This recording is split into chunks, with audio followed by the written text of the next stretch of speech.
As you can see on the thumbnail, I've built pretty big legs over time. Like they're not the biggest, but they're definitely in proportion to the rest of my body. They're definitely one of the my best body parts.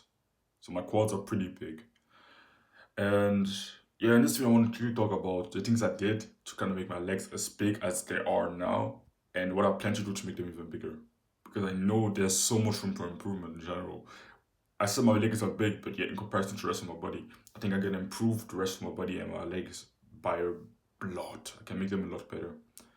So what I mostly did to get my legs to as big as they currently are, as you can see on the thumbnail, I just mostly did squats. Like I used to train at home. I started training at the gym 9 months ago, and at home what I just did for legs was basically pistol squats, and I did a little bit of sissy squats in the past, but I didn't do that for a very long duration.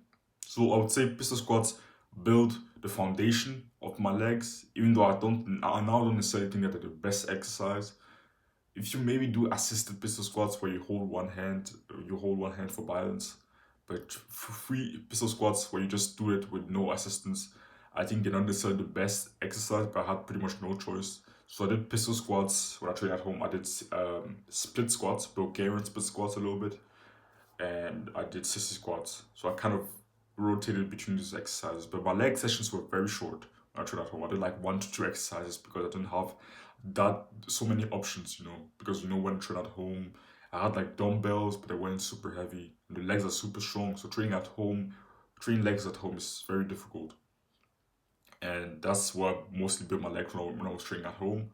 Then I started going to the gym. And when I started going to the gym in the beginning, I just did barbell back squats and it worked pretty well. Then I switched to zombie squats.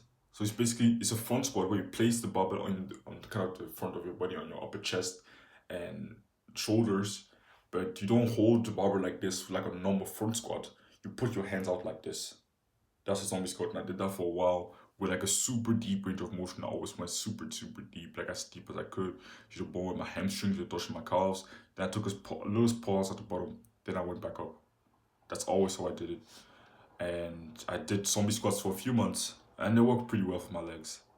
And recently, what I've been doing for legs is that I started doing Smith machine squats. I found that for me, I feel my legs a lot more on machines, on my quads at least. I feel my quads when it comes to compound quad exercises. I've noticed that right now I prefer machine exercise a lot more than free weight, because I think free weight exercises are probably not necessarily inferior when it comes to compound leg exercises, but it's just that I don't feel free weight leg exercise as much. Maybe I would say, yeah, Bulgarian split squat is an exception. I feel Bulgarian split squats a lot, even with dumbbells. But aside from Bulgarian split squats, I think barbell back squat, zombie front squat, I feel them in my legs, but it's not like the mind muscle connection is that crazy. I don't really feel my legs burning on them. So that's why I've been preferring doing Smith machine squats and leg press. So I have 2 leg sessions per every week, and those are the 2 exercises I perform on those 2 leg sessions. So the 2 big compounds I perform. So my first leg session, my first exercise is Smith machine squat, back squat, and then on my second leg session, the first compound I do for my legs, my quads, is basically leg press. I started doing leg press literally last week. I just found them super amazing, so I will keep them in my program for now. And so that's pretty much my quads. When it comes to my hamstrings, to be totally honest, because I was training at home, I couldn't really train my hamstrings because I couldn't find an exercise that was hard enough for me to be able to train my hamstrings.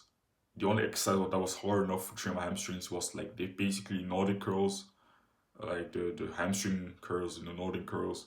And I wasn't strong enough to do them. I'm still probably not strong enough to do them. So I just couldn't really train my hamstring when I was training at home. So I literally started training my hamstrings 9 months ago when I started going to the gym. And the exercises that I did for the most part were just leg curls and Romanian deadlift. Romanian deadlift, like stiff leg deadlift, leg curls. I mostly started with lying leg curls, but recently I started also incorporating seated leg curls because I heard it's actually superior to lying leg curls because it's more length and biased than lying leg curls. So like I said, I have 2 leg days. On the first one, what do I do on the first one? Yeah, the first one I do seated leg curls, and the second one I do lying leg curls. And my hamstrings I already see a difference. My hamstrings have already gotten bigger. But what I've kind of realized is that I never train my glutes. I never train my glutes. My glutes have been, I've just been kind of genetically gifted when it comes to glutes. Sadly, I have very big glutes even though I never trained them. My hamstrings have all genetics have always been pretty good. For someone who never trained them, who just recently started training them, they're very good. I would say they don't really lag behind too much in comparison to my quads, even though I just recently started training them. And yeah, even before when I wasn't training them, they were still fairly good. Maybe it's because I was doing a lot of sports, so they were getting a little bit of stimulus, even though it wasn't crazy. I was running a lot, I was jumping a lot, so they were getting a little bit of stimulus. And maybe the fact that there's so much sports, I played so many sports, different sports when I was younger. Maybe the fact that I did that really kind of made them a little bit bigger as I grew with puberty and or something like that. But yeah, my hamstrings and glutes genetics have been very good, especially my glutes. My glutes are just super big, even though I never trained them. Um, but there's a caveat to that. My calves genetics are just my calves are by far my worst body part of my whole entire body. By far, my calves are just it's honestly depressing. But they're very small, but they gotten a little bit bigger. And most of this did calf races, one-legged calf races. Recently, I've been doing calf races on the Smith machine. So I basically put the bar on my shoulders, like on a back squat, and I just put like a platform for extra range of motion to get a deeper range of motion. And I go super deep to the point where my calves are just like stretching, and it's kind of painful. And then I go back out. I go quickly back up, and I go back down. So yeah, I go super deep with my calf raises now. So I'm just curious how big they will become in the future. I think I can make them bigger. I know my calf genetics aren't necessarily good when it comes to aesthetics. Like my calves have always been very strong, very athletic. I've always been someone who's been fast at sprinting, jumping, and all those things. My calves are strong and athletic, but they're very small when it comes to size. They're small. My calf insertion is interesting, I would say. And yeah, so they're not particularly big, but I don't give up. I won't give up. I found different methods to make them even bigger. I know they will never be my best body part, but I'm sure I can make them pretty good. So that's my goal. I'm just gonna do calf raises. Smith machine calf raises. I just found that amazing. Like we have a calf raise machine in my gym. I just don't enjoy it. I just hate that machine. It's so just not. It's like a seated calf raise machine. I just find it super weird. I think even some scientific studies have shown that seated calf raises are inferior to standing calf raises. So I think I've seen some studies saying that standing calf raises are more effective than seated calf raises. So yeah, that's pretty much how I got my calves, my legs to the size they are now. And now I'm gonna tell you kind of my 2 leg days. I told you I have 2 leg days for my legs pretty much every week. So now I'm gonna tell you what those consist of. So my first leg day, I start with Smith machine squat. That's the first exercise I do. I do 4 sets of that. Then I go to calf raises, like Smith machine calf raises with the deficits to get a full stretch. And do 5 sets of Smith machine calf raises. Then the third exercise I do on my first leg day is what's the exercise? Oh yeah, back extensions. I've started doing them again. I found them pretty effective for hamstrings and glutes. Then the fourth exercise that I do on my leg day, on my first leg day, is sissy squats. Like I said, I've been doing them again. Sissy squats. Then the last I do on my first leg day, the last exercise is seated leg curls. Then the second leg day, the one I'm gonna do tomorrow, because tomorrow I'm gonna do my second leg day. My legs be second leg day. The first exercise I do for my second leg day is leg press with a deep range of motion again. A lot of people like do half press and leg press, but I really go deep to the point where my knees are pretty much close to touching my biceps. So leg press. Second exercise is again Smith machine calf raises. Third exercise, this time it's not a back extension, but it's a stiff leg deadlift, remaining deadlift. Fourth exercise this time is reverse Nordic leg curls. So Nordic leg curls like for the hamstring where you go forward with your hips kind of extended, you fall forward and then you come back up to the point where your chest touches the ground, then you come back up. Now it's I do the reverse for my quads. So I extend my hips, then I go down whilst my knees are on the ground and my legs are touching the ground, my calves are touching the ground, and my feet are touching the ground. Then I extend my hips and I go down to the point where my shoulders and my upper back touch the ground, and I come back up. So this exercise is probably the best stretch on the quads ever. It's probably the best isolation, like one of the best. I would say with sissy squat and this exercise are probably the two best isolation quad exercises because the stretch on this exercise is just crazy. I've become flexible enough now to the point where I can touch my back to the ground when I do this exercise on every rep. But in the past I couldn't because the stretch is just crazy on the quads here.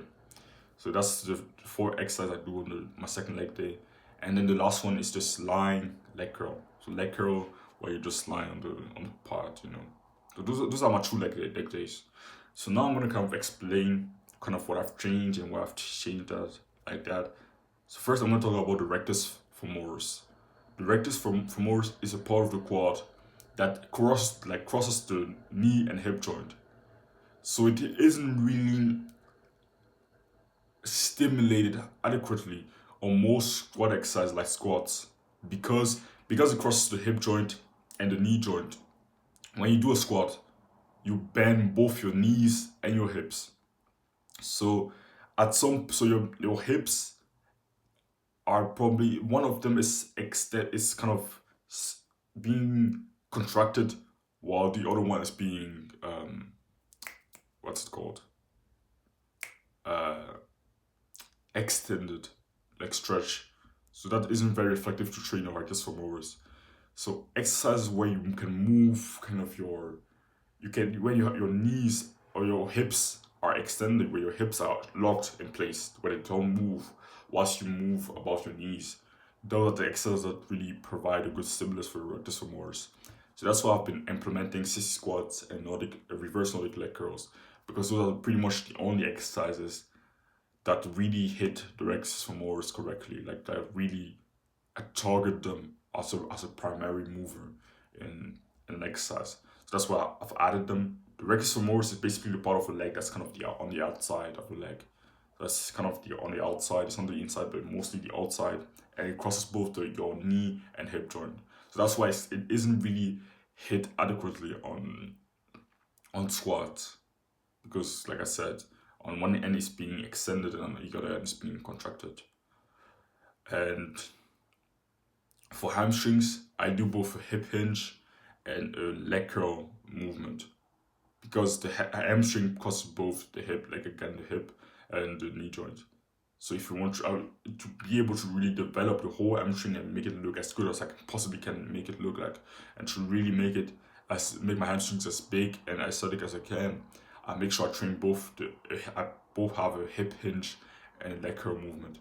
So hip hinge is basically my back extension and stiff leg deadlift, a movement where I push my hips back.